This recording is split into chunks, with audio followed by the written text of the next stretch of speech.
aviation's got safer every year, and we have less deaths, we have less accidents, and technology has played a part in that, in terms of whether that's in terms of air traffic control, the planes themselves, or the whole system around, flying in terms of the actual operations.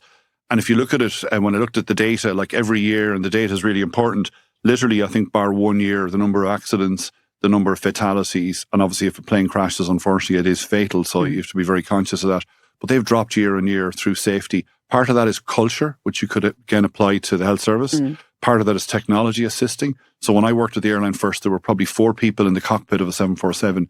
You'd have had engineers in case something went wrong. Today, technically, the plane could probably fly itself. But how many people would go up in the air if they didn't know there was a pilot? I asked that question several times at different meetings or events or whatever, and you always get a mixed response. Some people are quite happy. Some people would be very nervous about not having that option there. So, but it shows you how technology is assisted, but as part of a cultural shift and an absolute focus on safety.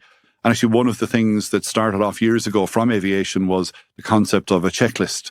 If you think about it, we've all watched the movies, or in a flight, and they're checking through all the pieces. Roger. Yeah, but that's all been brought into surgery over the years, way back many years ago. Some of those ideas have translated into healthcare as well. So I think there's comparisons about how, if you take the culture and you take the technology, you can help make healthcare safer. So from our perspective, I suppose a lot of the digital investments we want to make in healthcare are driven by that desire to make the system safer for patients and for staff as well. And on a personal